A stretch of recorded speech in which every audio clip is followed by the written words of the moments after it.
The massive chamber stretched out like a silver ball turned upside down. Thousands of seats filled the space, each one holding a different alien species. Some had tentacles that moved like water. Others had scales that caught the light like mirrors. A few floated in clear tanks filled with strange gas. But they all had one thing in common today. They all wanted the humans gone. Ambassador Zethkar stood at the center speaking platform. His forearms moved as he talked, and his voice carried through the chamber like thunder. He was tall, even for his species, with skin that looked like polished stone.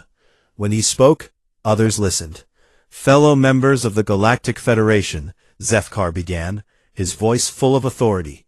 "We have talked about this problem for 3 full cycles now. The humans have broken our peace agreements 17 times. They build weapons when we ask for peace. They explore space without asking permission. They refuse to follow our rules." Murmurs of agreement rippled through the chamber.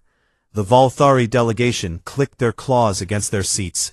The gas-breathing Nefek made bubbling sounds that meant yes in their language. Even the peaceful Harmony Collective, who almost never voted to hurt anyone, nodded their flower-like heads. Ambassador Sarah Chen sat in the human section, which looked very small compared to all the other delegations. She was the only human in the chamber. Her dark hair was pulled back simply, and she wore a plain blue uniform. She looked calm, almost peaceful, as she listened to Zethkar list all the reasons why humanity was dangerous. "They have warships," Zethkar continued, his voice getting louder.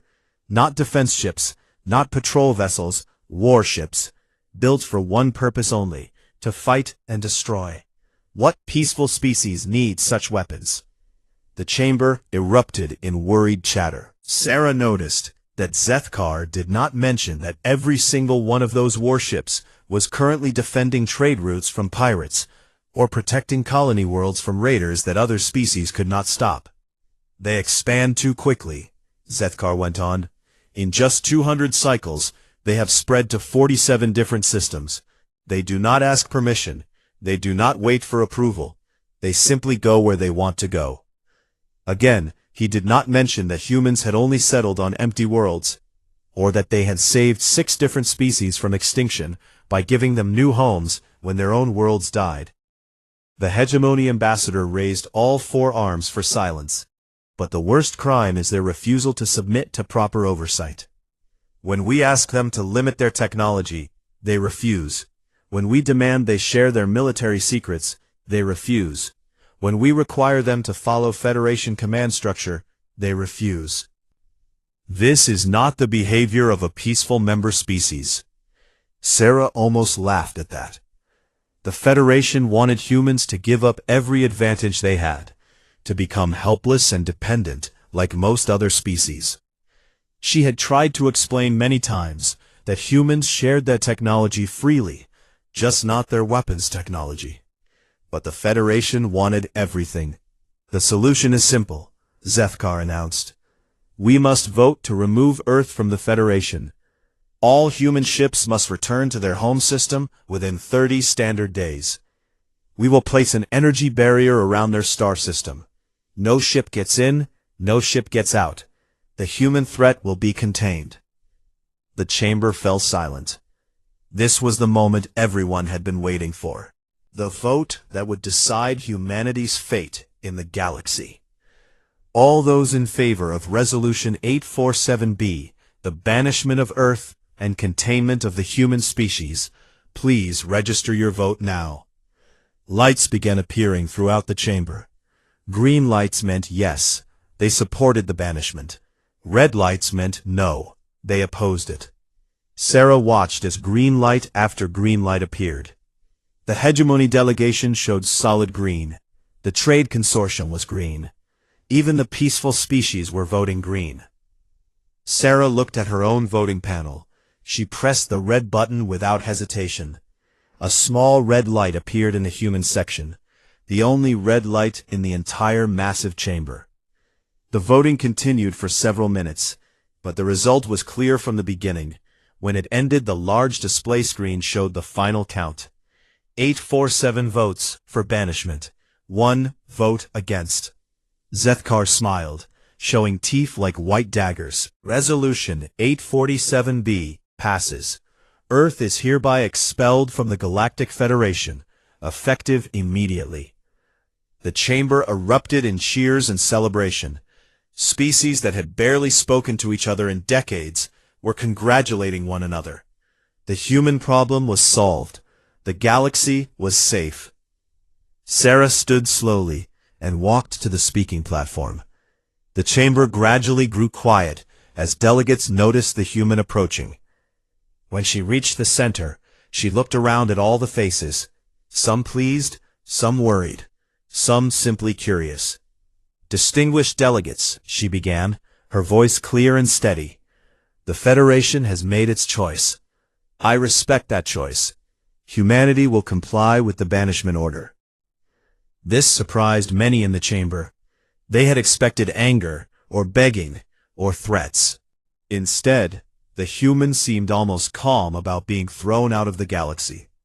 "All human vessels will return to the Sol system within the required time frame," Sarah continued.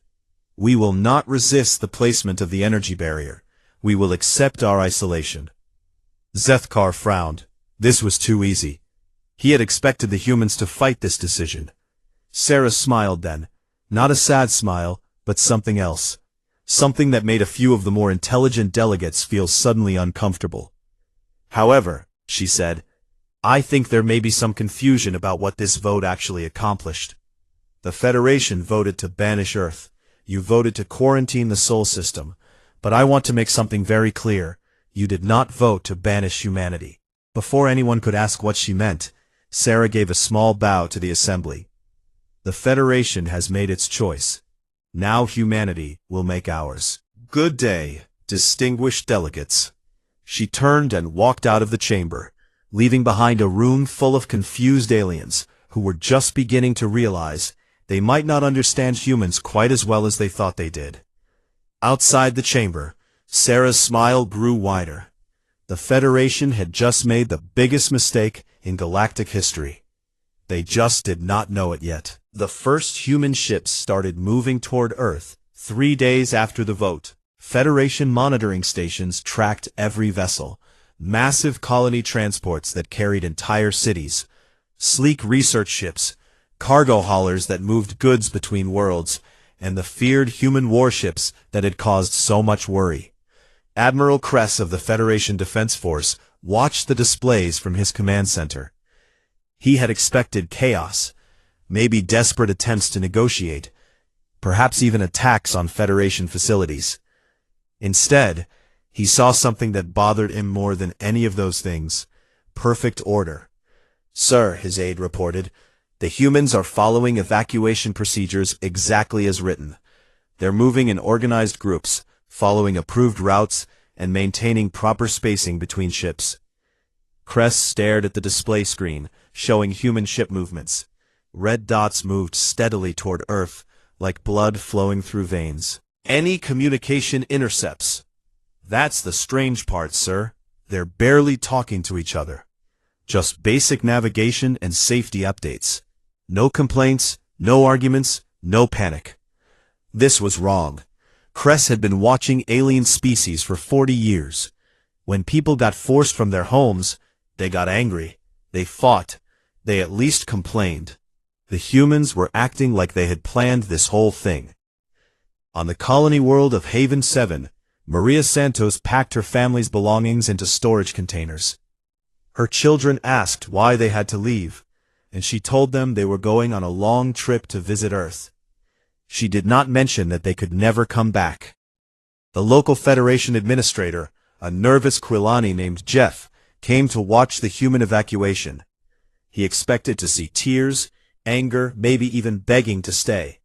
Instead, he found humans working together like parts of a machine. They helped each other pack. They took care of the elderly and sick. "Excuse me," Jeff said to Maria as she loaded the last container. "Are you not upset about leaving?" Maria looked at him with the same calm expression that Ambassador Chen had worn during the vote. The Federation made its choice, Administrator Jep. We respect that choice. But this is your home. You've lived here for 20 years. Maria's smile was gentle, but somehow unsettling. Home is where humans are, Administrator, and soon all humans will be together. As the last human ship left Haven 7, Jep felt strangely empty. The colony would continue working, of course. Other species would take over human jobs, but somehow the place felt different already, less alive. Similar scenes played out across the galaxy. Humans left their homes, their businesses, their lives, and showed no anger at all. They just left. By day 20, something else started happening. A communication satellite near the Kepler system stopped responding to commands. An automated mining platform in the Vega sector began producing ore at half capacity. A few trade route navigation beacons started giving slightly wrong directions. Federation engineers investigated each problem and found reasonable explanations. Equipment got old, software developed bugs, cosmic radiation sometimes damaged circuits. These things happened all the time, but they were happening more often now. On day 25, the last human ship entered Sol system. The Federation's greatest engineering project began immediately, an energy barrier that would surround the entire solar system. 50 different species contributed technology and resources. It was beautiful work, invisible but stronger than any physical wall. The barrier was finished on day 30, exactly when the banishment period ended. Earth and everything around it disappeared behind an impenetrable wall of energy. Scanners could not see through it. Radio waves could not pass it. Nothing could get in or out. The Federation celebrated. The human threat was contained. That was when the real problems started. 2 days after the barrier was completed, the main communication network linking the Federation capital to the outer colonies failed completely. Not just damaged, gone. Engineers found that the quantum relays had simply stopped working, as if someone had turned them off. A week later, the automated defense systems protecting 3 major trade worlds shut down without warning.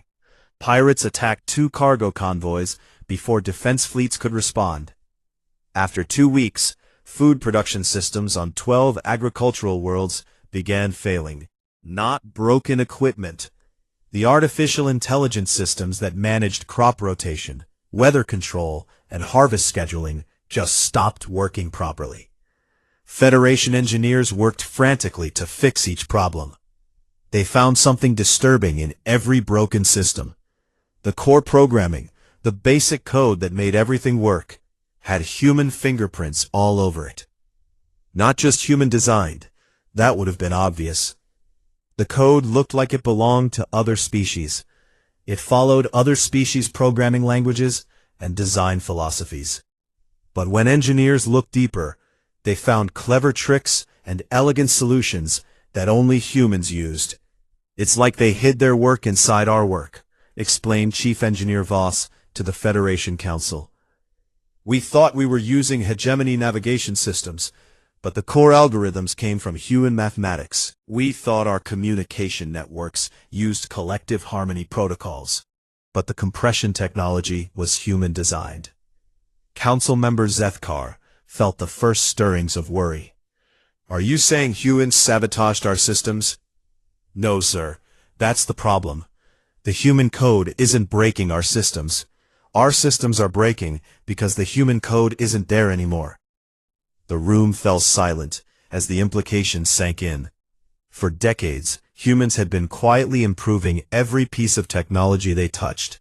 They had made Federation systems work better, faster, more efficiently. But they had never told anyone they were doing it. Now that the humans were gone, their improvements were failing. And without those improvements, Federation technology was returning to its original, much more primitive state. How much of our infrastructure depends on human improvements? Asked another council member. Engineer Voss checked his datapad. Based on our analysis so far, approximately 73%. The number hit the council like a physical blow. Nearly 3/4 of Federation civilization was running on human-improved technology. Technology they had just locked away behind an impenetrable barrier.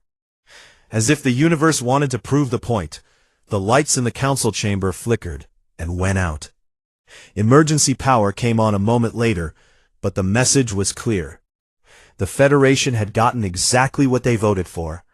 They just had not understood what they were really voting for.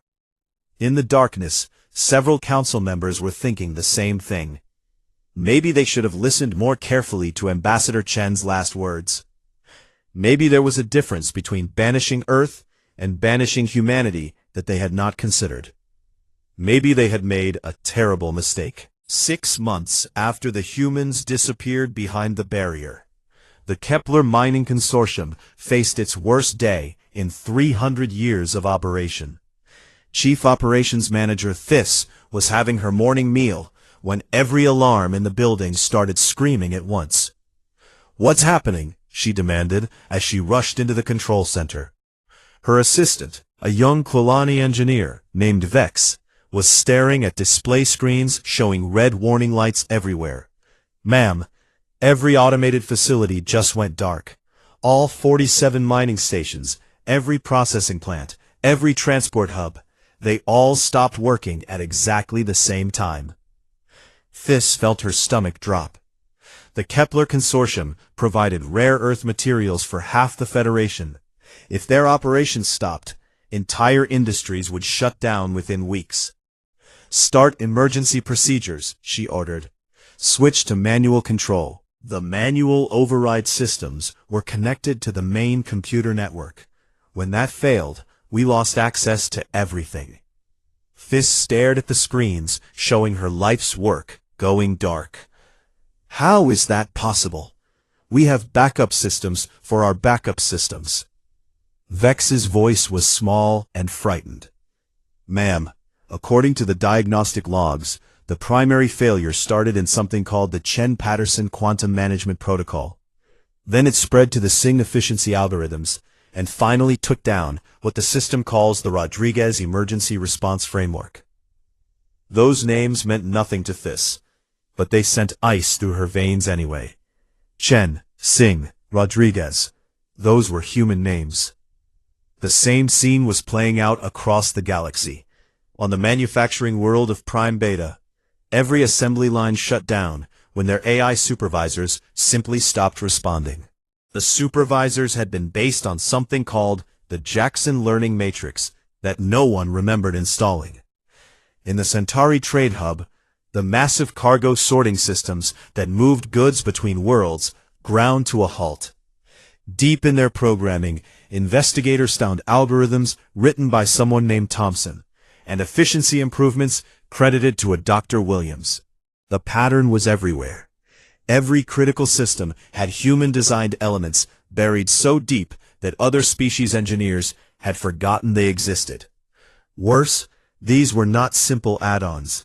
The human code was woven into the basic structure of Federation technology, like threads in fabric. Remove the threads, and the whole thing fell apart. Ambassador Zethkar stood in the Federation Emergency Command Center, watching reports pour in from across the galaxy. His forearms hung limp at his sides as he read update after update of failing systems. "How did we not know?" he asked Chief Engineer Voss. "How did we not see that our technology depended on humans?" Voss looked exhausted. He had been working for days straight, trying to understand the scope of the problem. "Because they were very careful about how they helped us, sir. When humans improved our systems, they did it in ways that looked natural. A small efficiency gain here, a minor stability improvement there. Over decades, these small changes added up to major dependencies. But surely someone noticed." "Someone did, sir. The humans noticed. I've been reading old technical reports, and there are dozens of papers written by human engineers documenting exactly what they were doing. They shared their improvements openly. We just didn't pay attention." Zethkar felt sick. "Show me." Voss activated a holographic display, showing a technical report from 20 years ago. The title read, Integrated Efficiency Improvements in Hegemony Mining Operations, by Dr. Sarah Chen and team. Chen. Zethkar said slowly. Ambassador Chen? The same person, sir. Before she became a diplomat, she was one of the Federation's top systems engineers. And this is just one report. There are thousands of them. Humans documented every improvement they made to our technology. They published their work. They even offered training to other species engineers. Then why didn't our engineers learn? Voss's expression was bitter. Because most Federation species consider humans to be primitive newcomers. Our engineers thought human technology was crude and simple. They were happy to use improvements that made their work easier, but they never bothered to understand how those improvements worked. The truth was devastating. For decades, humans had been quietly holding Federation civilization together, not through force or manipulation, but through competence. They saw problems and fixed them. They found inefficiencies and corrected them. They turned barely working systems into smooth, reliable technology. And the Federation had expelled them for being too aggressive. Sir, another aide interrupted, we're getting reports of system failures from 6 more sectors. Also, the Outer Rim colonies are reporting that their defense grids are operating at 30% capacity. Zethkar closed his eyes. The defense grids protected frontier worlds from raiders and pirates.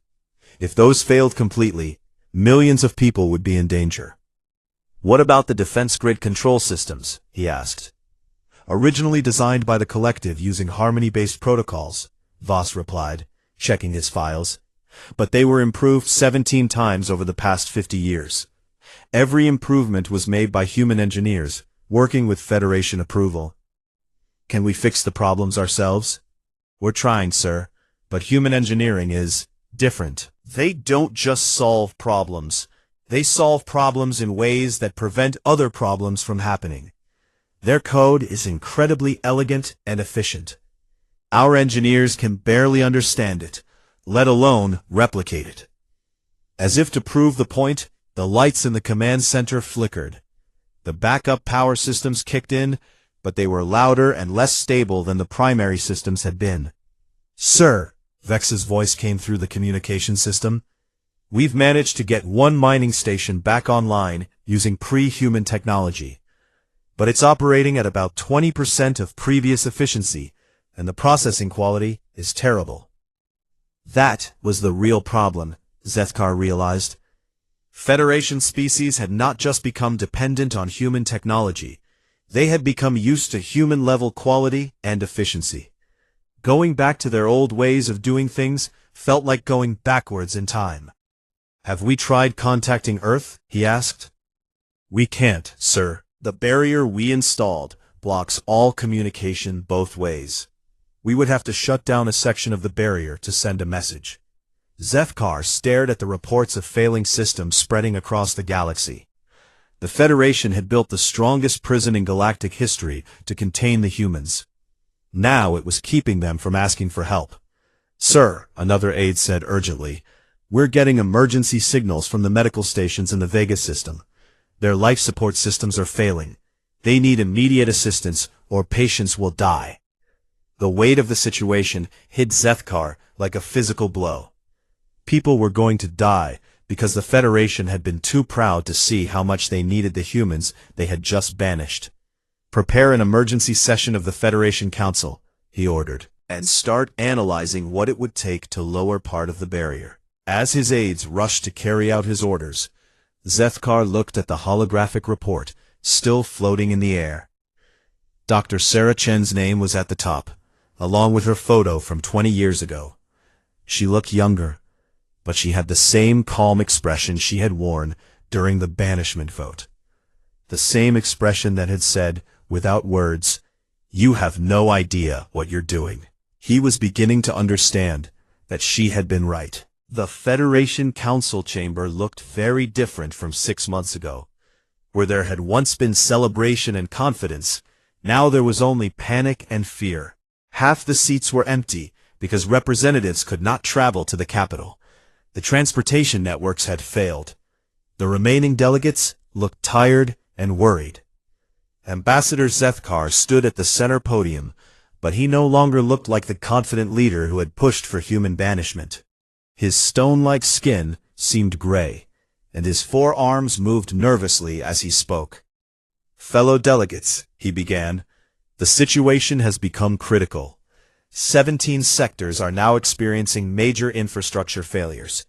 Food production is down 40% across the Federation. Defense systems are failing on 12 border worlds, and our engineers tell us that we cannot fix these problems without human assistance." The Voltari delegation clicked their claws loudly in distress. The Netlord representative's tank bubbled with agitation. Even the Peaceful Harmony Collective looked upset. "You told us the humans were the problem," shouted Representative Clicks from the Trading Consortium. "You said removing them would make us safer." "We were wrong," Zethkar admitted, the words feeling like poison in his mouth. "We did not understand how deeply integrated human technology had become with our own systems." Chief Engineer Voss stepped forward to address the council. His report was devastating. "In the past month, we have lost control of 47% of all automated systems across the Federation. Food distribution networks have collapsed in 8 sectors. The faster-than-light communication array that allows us to talk across the galaxy is operating at 30% capacity. If this continues, we face the complete breakdown of galactic civilization." The chamber erupted in frightened chatter. These were species that had known only peace and prosperity for generations. The idea of their technology failing was like the idea of gravity stopping working. Representative Thiss from the Mining Consortium stood up. "What exactly are you asking us to do?" Voss looked uncomfortable. "We need to contact Earth and ask for human assistance in repairing our systems." The silence that followed was deafening. The Federation had just spent months celebrating their freedom from human influence. Now they were being told they needed to beg the humans for help. "The barrier prevents all communication," another representative pointed out. "How do we contact them?" "We would need to temporarily lower a section of the energy barrier," Voss explained, "just long enough to send a message." Lowering the barrier meant admitting that the quarantine had been a mistake. It meant swallowing their pride and asking for forgiveness from the species they had just banished. But as reports continued to come in of failing systems and growing chaos, the choice became clear. The Federation could maintain their pride and watch their civilization collapse, or they could admit their mistake and ask for help. The vote to temporarily lower the barrier passed by a narrow margin. 3 days later, Federation engineers carefully shut down a small section of the barrier around Earth's solar system. It was like opening a tiny window in a massive wall. Immediately, they sent a priority message toward Earth. "This is the Galactic Federation Emergency Council to Earth Government. We need to discuss urgent infrastructure problems affecting Federation space. Please respond immediately." The response came back so quickly that the Federation engineers jumped. They had expected to wait hours or even days for Earth to receive and answer their message. Instead, a reply arrived in less than 2 minutes. But the voice that answered was not from Earth. "This is Ambassador Sarah Chen responding to Federation emergency request." The Federation engineers stared at their communication equipment in confusion. According to their sensors, the signal was coming from inside the Sol system, exactly where Earth should be. But at the same time, their instruments detected the same signal coming from 50 other locations scattered across the galaxy. "Ambassador Chen," came the hasty response from Federation Command, "we are experiencing critical infrastructure failures across Federation space. Our engineers believe these failures are related to the removal of human technology from our systems. We need help." Chen's response was calm and patient, as if she had been expecting this conversation. I understand. The Federation is having some technical difficulties. Before we discuss solutions, I think there may be some confusion about the current situation that needs to be clarified. What kind of confusion? The Federation voted to banish Earth from galactic civilization. You voted to quarantine the Sol system. The barriers you built successfully contain the planet Earth and everything around it. But there seems to be some misunderstanding about what that vote actually accomplished. The Federation engineers looked at each other nervously. There was something in Chen's tone that made them very uncomfortable. You see, Chen continued, the Federation made a common mistake. You assumed that humanity was limited to Earth. You thought that by containing our home planet, you were containing our species. But humanity stopped being an Earth-only species about 200 years ago. The communications center fell silent, except for the humming of equipment. We have been exploring, settling, and establishing outposts far beyond Earth's reach for centuries. Not secret military bases or hidden weapons facilities. Simply human communities living quietly in places where other species never thought to look. Federation Command found their voice again. That's impossible. Our sensors would have detected any human settlements. Chen's laugh was soft, but somehow terrifying. Your sensors were designed by humans, using human detection algorithms, with human-created blind spots. We've been hiding in plain sight because we designed the very systems that were supposed to find us. The implications hit the Federation like a physical blow. If humans had been established throughout the galaxy long before the banishment, then the quarantine had been meaningless. Earth might be contained, but humanity was still everywhere. How many of you are there? Someone whispered. Enough, Chen replied simply. We never needed to live on Federation worlds or follow Federation rules.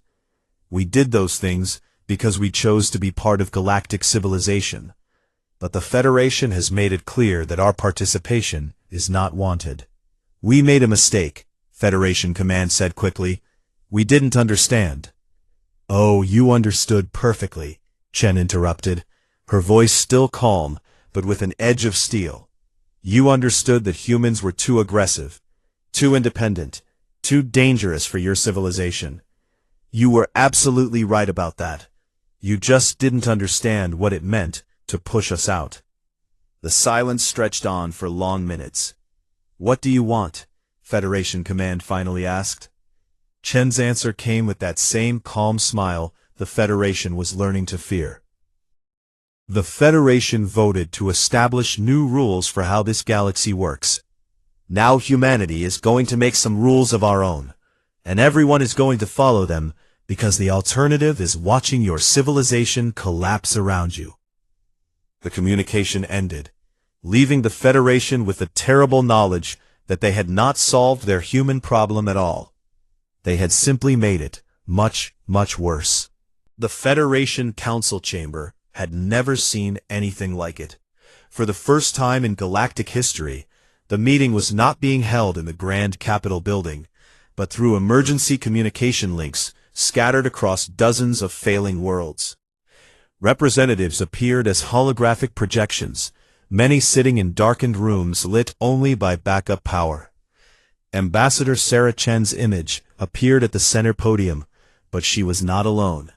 Behind her stood dozens of other humans, some in simple civilian clothes, others in military uniforms, and a few in the white coats of scientists and engineers. They had appeared seemingly from nowhere, as if they had been waiting in the shadows for this moment. Distinguished delegates, Chen began with that same calm smile. Thank you for accepting our invitation to discuss the new arrangement. Invitation? Sputtered Representative Klix. You shut down our transportation networks and communication systems. We had no choice but to accept. Exactly, Chen replied pleasantly. You are beginning to understand how this is going to work. Zethkar's projection flickered as his world's power grid struggled to maintain the connection. Ambassador Chen, the Federation is willing to admit we made mistakes. We are prepared to negotiate the return of human membership in the Federation. Chen's expression did not change, but somehow the temperature in every room seemed to drop several degrees. I think you still do not understand the situation, she said. The Federation voted to banish Earth. That vote stands. Earth remains quarantined exactly as you decided. But humanity was never asking to rejoin the Federation. She gestured to the humans standing behind her. Let me introduce some people you should have met long ago. Dr. Martinez, who has been running the agricultural systems that feed half your populations from a hidden facility in the Andromeda region. Commander Jackson, whose teams have been protecting your trade routes from pirates using ships you never knew existed. Professor Lee, who designed the quantum communication networks that let you talk across the galaxy from her laboratory in a system your maps don't even show. Each human stepped forward as Chen said their name, and each one looked at the Federation delegates with the same calm, patient expression. It was the look adults gave to children who had finally realized they were in trouble. For 2 centuries, Chen continued, humanity has been the backbone of galactic civilization. Not because we asked for control, but because no one else was capable of handling the complex problems of maintaining a galaxy-spanning civilization. We fixed your technology, defended your worlds, solved your crises, and kept your people fed and safe. And you hid all of this from us, accused another representative. We hid nothing, Chen replied firmly. Every improvement we made was documented. Every system we designed was explained. Every problem we solved was reported. You simply chose not to pay attention because you thought humans were primitive newcomers who had nothing important to offer. Professor Liu stepped forward. I published 47 papers on quantum communication improvements over the past 30 years. Each paper was submitted to Federation scientific journals. Each one was ignored because the reviewers decided that humans could not possibly understand advanced physics. Commander Jackson spoke next. My fleet has been fighting pirates and raiders for 20 years. Every action was reported to Federation Defense Command. The reports were filed away and forgotten, because human military doctrine was considered too aggressive to be worth studying. The pattern was clear and humiliating. The Federation had been saved by human competence, while simultaneously dismissing humans as unworthy of respect. What do you want from us? Zethkar asked quietly. Chen's smile became warmer, but somehow that made it more frightening. We want to formalize an arrangement that has already existed for 200 years. The Federation will continue to exist exactly as it has been. Your species will continue to live on your worlds, manage your local affairs, and maintain your cultures. But you will acknowledge what has always been true, that humanity is responsible for maintaining the systems that keep galactic civilization running. You want us to become your subjects, accused Representative Fiss. You already are our subjects, Chen replied with devastating simplicity. You have been for decades. The only difference is that now you know it. Thousands of tiny lights appeared, scattered across every sector. Each light represents a human facility, colony, or outpost that has been operating without Federation knowledge. Some are research stations developing new technology.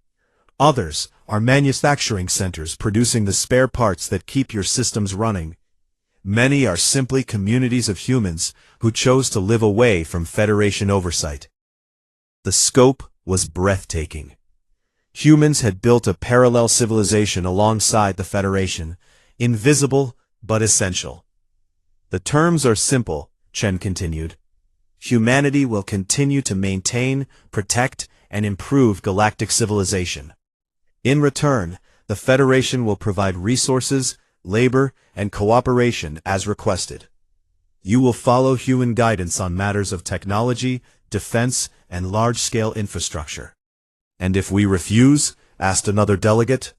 Dr. Martinez answered that question. Then you go back to managing your own affairs, with your own technology. No human assistance, no human improvements, no human protection. Your civilization returns to the level it was at before we started helping you. The delegates looked around at their failing communication systems, their darkened chambers, and their dying technology. They had seen what life without human assistance looked like over the past 6 months. It was not a pleasant future. "This is extortion," someone protested weakly. "No," Chen corrected gently. "This is reality. For centuries, your species have been free to develop your own technology, solve your own problems, and protect your own worlds. You chose not to. You chose to rely on human solutions to human problems. Now you face the consequences of that choice." She paused, letting the weight of the situation sink in. "The Federation voted to banish Earth because you found human independence threatening. You were right to be concerned. Humanity is independent. We do not need your permission to exist, your approval to act, or your cooperation to survive. We helped you because we chose to be part of galactic civilization, but that choice was never permanent." The chamber fell silent, except for the humming of struggling equipment. "The good news," Chen said, her expression becoming genuinely warm for the first time, "is that we still choose to be part of galactic civilization. Humanity has no desire to rule over other species or destroy the Federation. We simply want recognition for what we do and authority to do it properly." "What does that mean in practical terms?" Zethkar asked. Commander Jackson answered. "It means human ships will patrol Federation space openly, instead of hiding from your sensors. Human engineers will work on your systems with full authority to make necessary changes. Human colonies will be acknowledged and included in galactic maps. And when humanity says something is necessary for galactic security or stability, it gets done without debate." "You will be benevolent dictators," observed Representative Klix. "We will be competent administrators," Chen corrected. "Just as we have been for 200 years. The only change is that we are no longer hiding it." Over the next several hours, the details were worked out. Human technology began coming back online across the galaxy, as hidden facilities revealed themselves and started transmitting repair instructions. Food production resumed. Communication networks stabilized. Defense systems powered up. Within a week, Federation space was running more smoothly than it had in months. The difference was that now, everyone knew who was really in charge. Earth remained quarantined, exactly as the Federation had voted. But humanity was everywhere else, no longer hiding their true capabilities or pretending to be junior partners in galactic civilization. The Federation had gotten exactly what they voted for. They had banished Earth and removed humans from their official membership. They just had not understood that doing so would reveal how dependent they were on the humans they had rejected. As Ambassador Chen had said during that final vote 6 months ago, the Federation has made its choice. Now humanity has made ours. The galaxy was learning to live with the consequences of both decisions. And in the end, everyone had to admit that human rules worked better than Federation rules had ever worked, even if they were no longer allowed to pretend they had any choice about following them.